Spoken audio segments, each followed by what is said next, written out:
assunto para vocês, que é sobre maldições hereditárias. É um assunto muito relevante atualmente, e eu vou te ajudar a desvendar o que é isso, né, o que é uma maldição hereditária, e desvendar o seu passado. Bom, maldição hereditária é a crença de que padrões de comportamento, problemas ou traumas podem ser transmitidos de uma geração para outra, afetando a vida e o bem-estar de diferentes membros da família. Ou seja, talvez você esteja passando por algum trauma, por algum problema familiar, que talvez os seus antepassados, seus pais, seus avós, ou até bem antes já passaram por isso. E eu vou dar alguns exemplos para vocês de maldições que a gente vê na Bíblia. Maldições que acabaram afetando não somente a pessoa que cometeu o erro e foi amaldiçoada, mas também toda uma geração. E a gente vai começar por Caim. Caim, ele era responsável pelas plantas onde eles moravam. E Abel era pelos animais. E aí, quando Deus ele pede para eles fazerem uma oferta de sacrifício, ele deixa bem explícito que ele queria um sacrifício vivo, um sacrifício de um cordeiro. E aí, quando Deus falou com eles, Caim pensou, mas, nossa, eu já cuido, né, das plantas, eu vou levar um banquete de frutas para Deus. Ele vai se agradar disso. Só que ele se esqueceu que Deus já tinha deixado explícito, e ele pensou por seus próprios pensamentos, e foi lá e ofereceu um banquete uma oferta de frutas. E Deus não aceitou a oferta dele. E ele, irado com isso, e também com inveja do seu irmão, porque a oferta do seu irmão foi aceita por Deus, ele foi tomado de uma inveja, de uma ira muito grande, e acabou matando o seu próprio irmão. Em consequência disso, nós vamos ler lá em Gênesis 11, 12, se vocês quiserem me acompanhar. Gênesis 4, 11 e 12.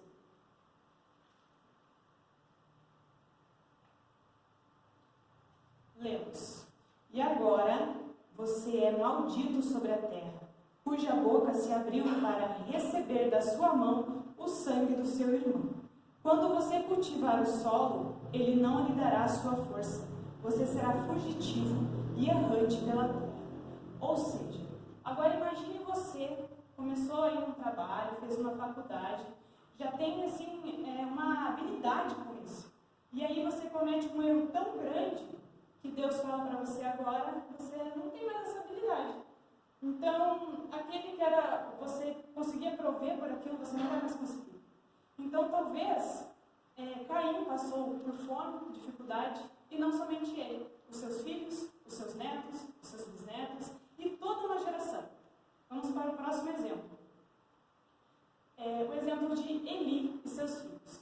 Eli era um juiz na terra de Israel. Ele julgava o povo segundo os seus pecados, ele recebia as ofertas de sacrifício que eles levavam para a remissão dos pecados. E ele tinha 2 filhos, Ofni e Finéias. Porém, Ofni e Finéias, eles faziam o que era errado perante Deus.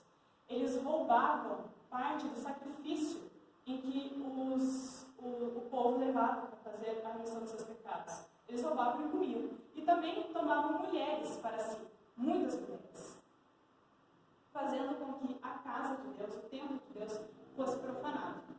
E Eli, ele era um homem justo, ele era um homem bom. Porém, ele não tomou uma atitude em relação a isso. Ele acabou deixando, tudo bem, não vai acontecer nada. E aí Deus tomou providência. Abram comigo, por gentileza, lá em 1 Samuel 2:32.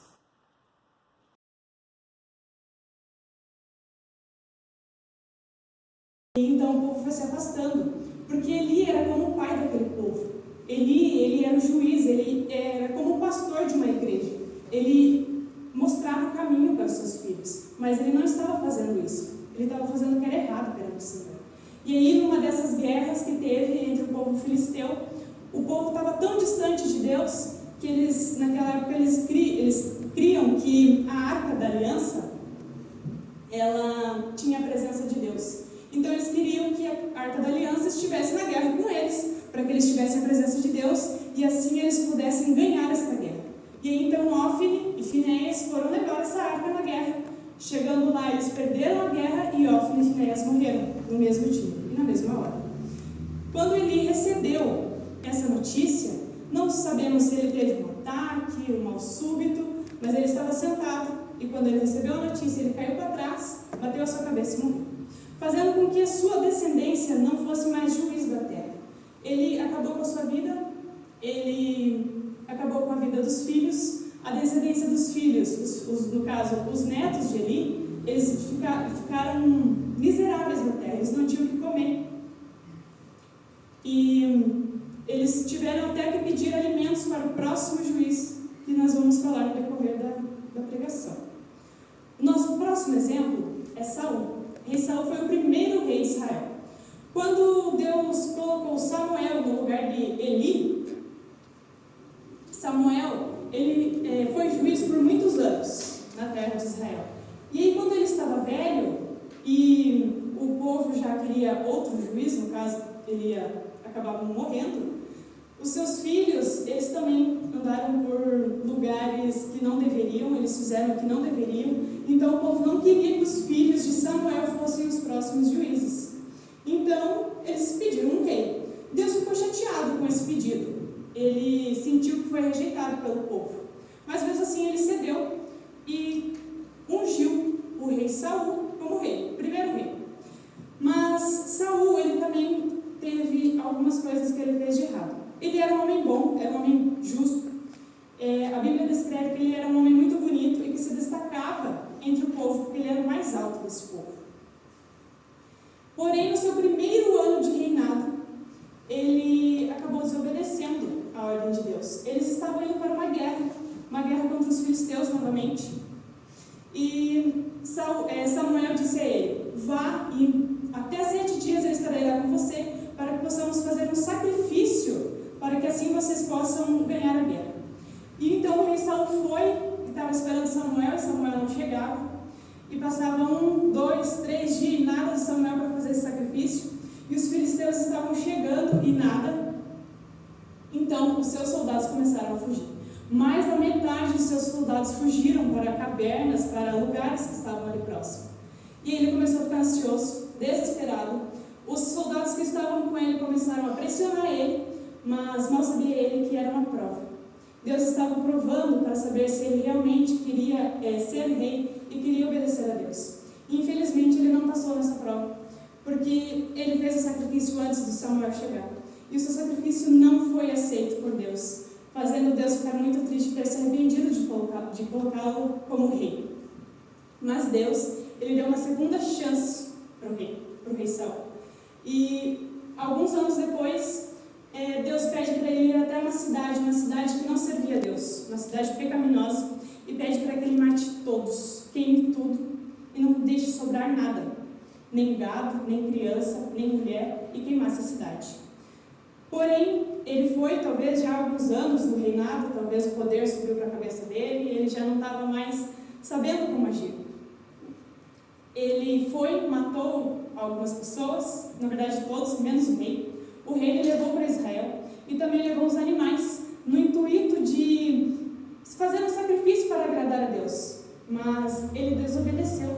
Deus foi incisivo e falou: eu quero isso, eu quero que você mate tudo, eu quero que você não deixe nada, porque este povo está contaminado com o pecado. Mas ele não aceitou essa ordem e desobedeceu novamente. Então Deus aí tirou o reinado de Saul. A partir deste momento, a casa dele foi desgraçada. Ele e seus filhos morreram. Eles tinham, acredito que 6 ou 7 filhos. Entre eles tinham 3 homens que iam com ele na guerra. Na última guerra que ele foi, morreu ele, seus 3 filhos. Sobrou seu filho mais novo e suas filhas. Uma de suas filhas tinha dado para o próximo rei, que será Davi. Porque Deus, quando Saul desobedeceu pela segunda vez, Deus tirou o Espírito Santo dele, o Espírito de Deus que estava com ele, e permitiu que um espírito maligno o atormentasse. Então ele já nem sabia mais, muitas vezes, o que ele estava falando, o que ele estava fazendo, ou o que deveria fazer na guerra. E nessa última guerra ele morreu, seus 3 filhos morreram, e sobrou o mais novo. O mais novo foi ungido rei. Porém, um ano também foi morto. A Mical, que foi dada a Davi como esposa, era estéril e não teve filhos.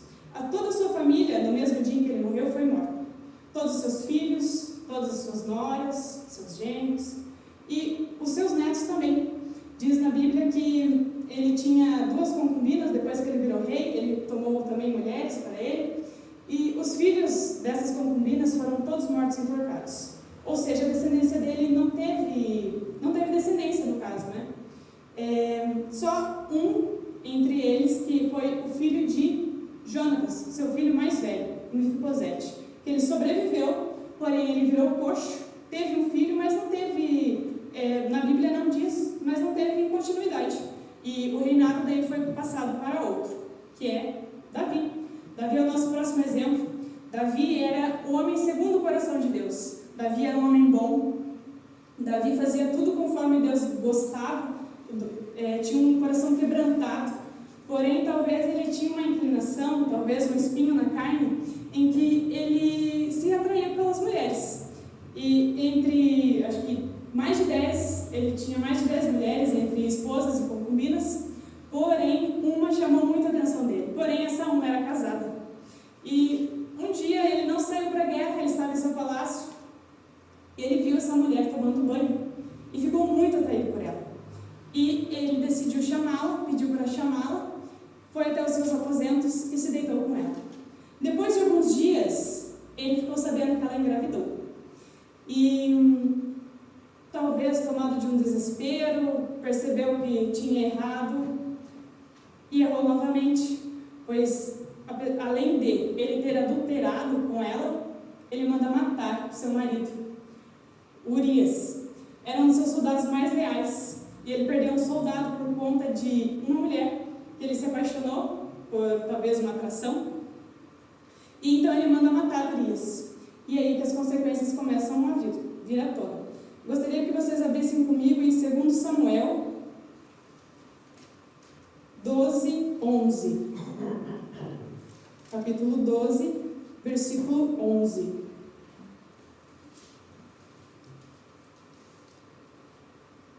Lemos assim: Assim diz o Senhor, eis que farei com que de sua própria casa venha o mal sobre você. Tomarei as suas mulheres à sua própria vista, e as darei a outro homem, que se deitará com elas em plena luz do dia. Aqui é só a ponta do iceberg, porque Deus fala que isso acontecerá, porém um pouco antes, quando ele casa com Batseba, que é a mulher pelo qual ele adulterou, assim que o menino nasce, Deus tira a vida do menino como consequência. E Deus diz que a casa dele vai ter muitas coisas ruins, e uma dessas coisas ruins seriam as concubinas dele, que seriam tomadas à luz do dia e na frente do povo. E foi o que aconteceu. Anos depois, seu filho Absalão, talvez tomado por algum espírito mau, não sabemos, mas ele tenta usurpar o reino de Davi. Davi foge com as suas esposas e deixa suas concubinas. Quando Absalão soube disso, ele vai até a casa do rei Davi, pega as concubinas de Davi, leva para a cidade e dorme com todas elas na frente do povo, cumprindo o que Deus cita aqui em 2 Samuel 12, 11. E daí por diante, a coisa começa a ficar muito feia. Os filhos começam a fazer coisas horríveis. Um de seus filhos acaba se apaixonando pela sua meia-irmã, afinal ele tinha várias mulheres, então tinha vários filhos. E ele se apaixona, em vez de talvez conquistá-la ou pedi-la em casamento, ele abusa dessa irmã. E um dos seus irmãos, outro meio-irmão, fica sabendo disso e fica muito irado e mata seu irmão.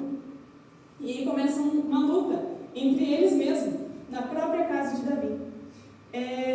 O próprio Salomão diz na Bíblia, cita, que ele foi um grande homem, um homem que fez grandes coisas para Deus, mas acabou desobedecendo algumas ordens de Deus, que não era para se casar com mulheres de outros povos, porque talvez ele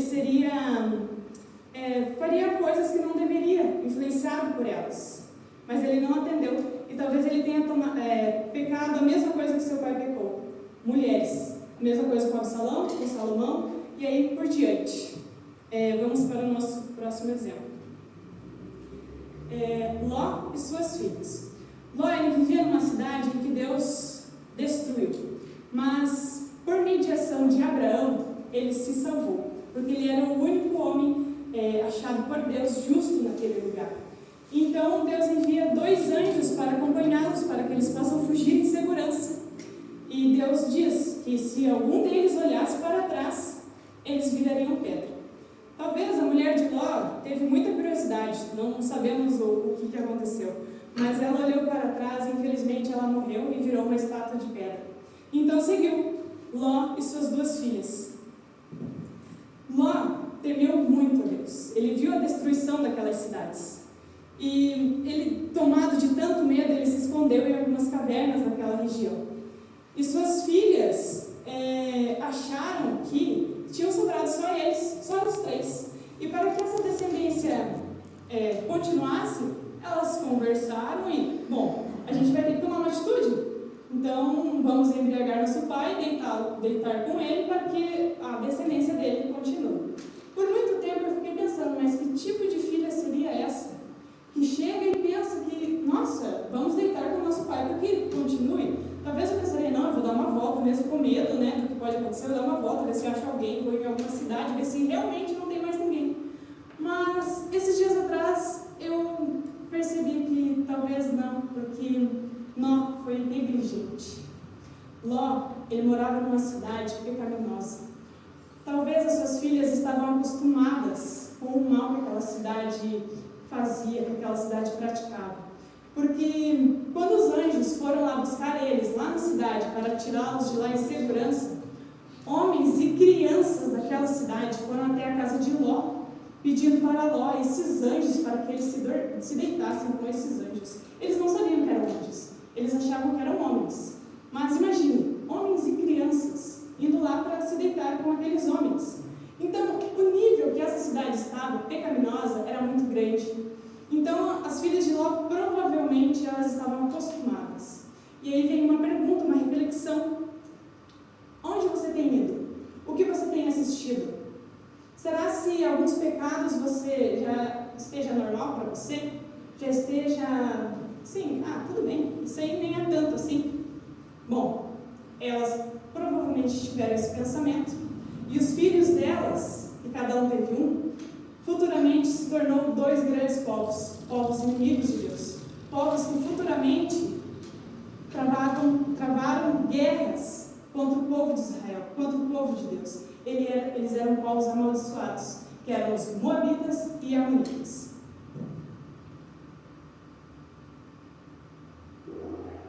Bom, com todos esses exemplos que nós vimos na Bíblia, nós trazemos agora para a atualidade. Bom, como vocês acham que vocês têm facilitado ou dificultado a caminhada de seus filhos? Ou talvez de seus sobrinhos? Ou como foi a criação dos seus pais com vocês? Atualmente, as famílias, eu percebo que elas têm se distanciado. Às vezes moram na mesma casa, mas não se conhecem, são verdadeiros estranhos. Sentam à mesa para comer, para jantar e almoçar e mal se falam. Você não conhece o seu passado, você não sabe quais foram as maldições, traumas, quais foram o que seus pais passaram, até mesmo seus avós, seus bisavós. Você não sabe, e aí às vezes você está passando por alguma dificuldade que talvez poderia ser aliviada se você soubesse, ou talvez se você fosse instruído pelos seus pais. Então eu convido a vocês, que vocês se reconectem com o passado, que vocês conheçam o passado de vocês, para que a sua caminhada seja mais leve, que vocês, pais, tragam aos seus filhos luz, para que você conte a eles o que deu errado, o que deu certo, como fazer se isso der certo, porque muitas vezes a gente segue a nossa vida sem um norte, sem um caminho para seguir, porque muitas vezes nossos pais não nos deram essa luz. Bom, e as maldições hereditárias podem ser confundidas com tendências e crenças limitantes. Mas o que seriam essas tendências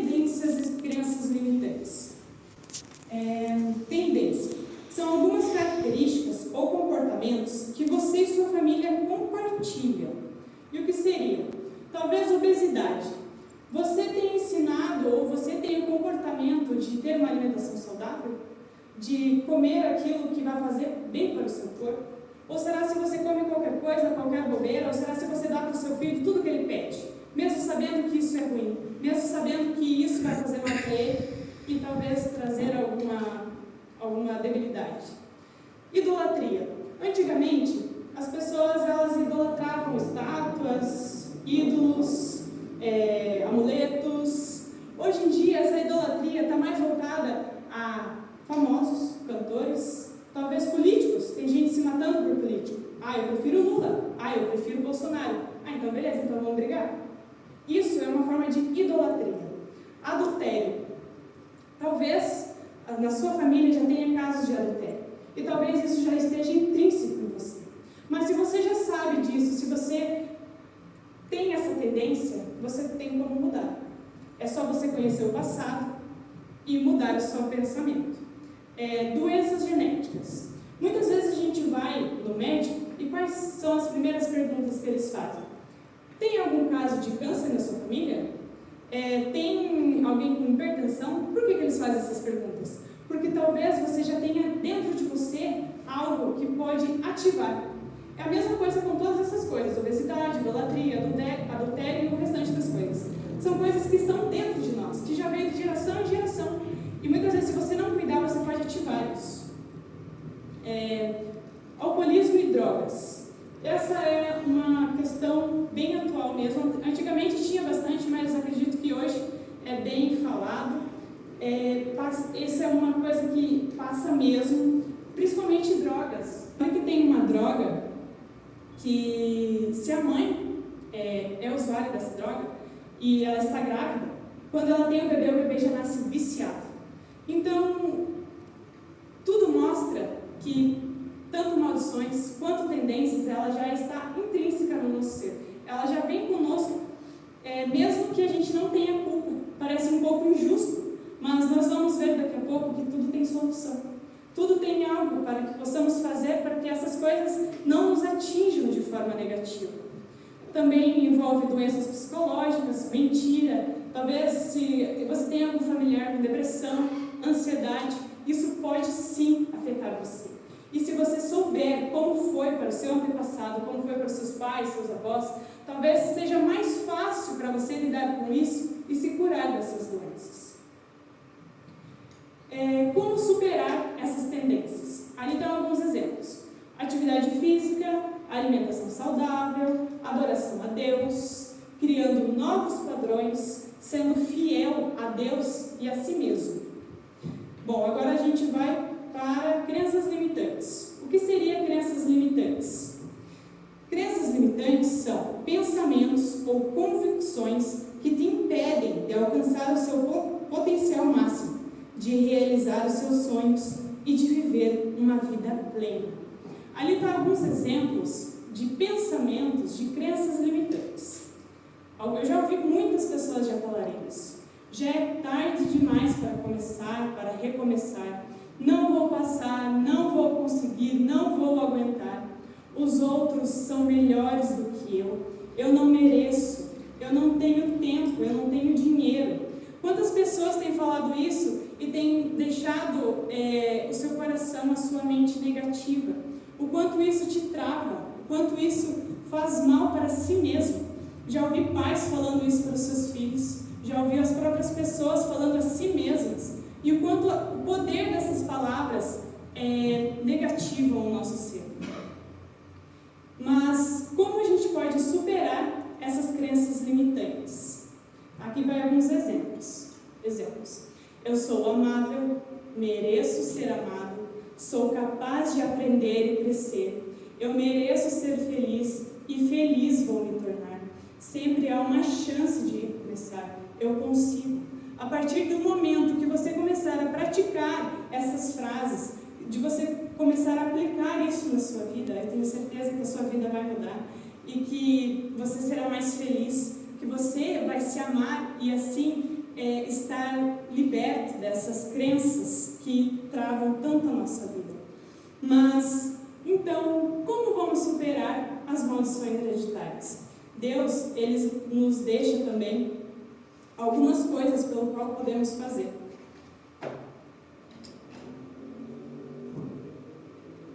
Alguns exemplos são fé em Jesus Cristo, obediência aos seus mandamentos. Nós vimos que a obediência é muito importante. Deus, Ele já deixou descrito as leis, já deixou bem explícito o que Ele quer de nós. E só basta nós obedecermos, nos arrepender e mudar de vida. Bom, entre elas, existe uma em específico, que é a mais importante de todas, que é a oração. Através da oração, nós conseguimos quebrar maldições, nós conseguimos quebrar tendências e nós conseguimos quebrar crenças limitantes. Todas essas coisas são coisas negativas que temos em nossas vidas, mas através da oração, através do arrependimento, da obediência a Deus, Ele nos mostra que nós podemos superar todas essas coisas com a graça de Deus. Bom, o padrão bíblico é claro. A obediência quebra maldições. O arrependimento rompe ciclos. A fé inaugura novos destinos. Gostaria que vocês abrissem comigo em 2 Crônicas 7:14. Alguém gostaria de ler para mim?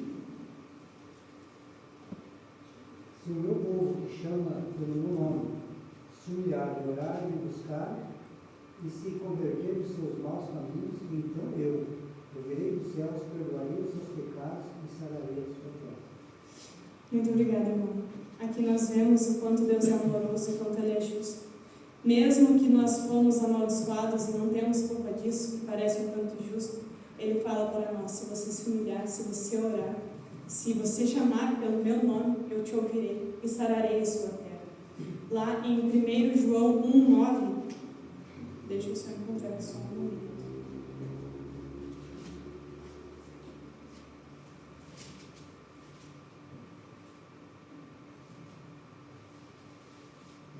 Nós lemos assim: se confessarmos os nossos pecados, Ele é fiel e justo para nos perdoar os pecados e nos purificar de toda a injustiça. Então, se nós formos fiéis a Ele, novamente, se nós orarmos a Ele, Ele nos sarará e nos perdoará de toda a injustiça que esse mundo nos traz. Em Romanos 8:1-2 também nos fala sobre isso, e diz assim: agora, pois, já não existe nenhuma condenação para os que estão em Cristo Jesus, porque a lei do Espírito da vida em Cristo Jesus livrou você da lei do pecado e da morte. Então, nós vemos que Jesus, Ele nos livrou de todas essas coisas. Eu vou dar um exemplo para vocês, vou dar 3 exemplos para vocês de pessoas que foram amaldiçoados, seu povo foi amaldiçoado, mas eles quebraram a maldição. O primeiro deles que eu queria compartilhar é de José. José era o filho de Jacó. Jacó, ele roubou e enganou o seu pai, pois ele roubou a primogenitura do seu irmão mais velho. E aí aconteceu muitas coisas com ele, porque ele foi um tanto amaldiçoado, ele teve que fugir, teve que trabalhar 14 anos pela mulher que amava. E quando ele teve seu filho com essa mulher que ele amava, o filho era invejado pelos seus outros filhos. E então os irmãos de José o venderam como escravo. E José, ele era muito temente a Deus. Ele ouviu os ensinamentos de seu pai. E quando José foi vendido, ele foi preso, ele foi tentado, e ele não caiu em nenhuma dessas tentações. Mesmo ficando 30 anos preso, ele continuou fiel a Deus. E Deus o honrou, porque a maldição de Jacó parou nele. E ele foi um grande homem no Egito, porque ele não salvou somente ele e a família, mas todo o Egito, com a fome que teve no Egito, na história que vemos sobre ele. O próximo exemplo é de Ruth. Ruth, ela era uma moabita, daquele povo que eu falei para vocês, que veio descendente de Ló por conta de suas filhas. E então ela se casou com um homem israelita. Porém, esse homem morreu, seu sogro morreu, seu cunhado morreu, e sobrou somente ela, sua cunhada e sua sogra. A sua cunhada foi para outro lugar, enquanto ela ficou com sua sogra. Ela decidiu, a sogra dela falou: Ruth, agora você não tem mais compromisso comigo, pode ir para onde você quiser, se quiser voltar para sua cidade. E Ruth falou, não, eu vou ficar com você. Agora eu sou temente a Deus. Eu vou ficar com você, eu vou cuidar de você e vamos se virando. Até que lá em Israel, ela encontrou um homem chamado Boaz e eles se casaram. Deus honrou a fidelidade dela para com ele. Então assim ele quebrou por meio dela, quebrou essa maldição dos moabitas. Porque a partir dela veio a descendência de Davi, o rei Davi, que foi um grande homem, apesar de seu adultério e assassinato. E de Davi veio a descendência de Jesus. E Jesus é o próprio exemplo, é o próximo exemplo. Jesus é o exemplo maior de todas as coisas. Ele veio para quebrar qualquer maldição, qualquer tendência, qualquer crença. Ele veio para nos salvar. Ele veio para quebrar qualquer maldição ou injustiça que nós sofremos. Nós ainda sofremos algumas injustiças, mas Ele veio para nos redimir. Pois agora nós temos a certeza que podemos quebrar todas essas maldições, orando e pedindo a Ele. Aqui é o último versículo do que Jesus fala para nós. Enquanto somente eu conheço os planos que determinei a vosso respeito, declara Yahvé. Planos de fazê-los prosperar, não de lhe causar dor e prejuízo. Planos para dar-vos esperança e um futuro melhor. Apesar de todas as coisas, apesar de nós errarmos, Deus ele quer nos dar o melhor. Ele não gosta de ver a gente sentir dor, de ser amaldiçoado. E é por isso que mesmo sendo um Deus, Ele desceu lá do céu, se transformou em um homem para morrer por nós, pelos nossos pecados. Eu convido a vocês a ter uma vida de oração completa. Que a partir de hoje vocês voltem para casa e orem a Deus. Eu não sei se você talvez se sente amaldiçoado, talvez você sente que não consegue alguma coisa, ou se sente travado na sua vida. Mas eu acredito e tenho a certeza que através da oração você consegue superar todas as coisas na sua vida.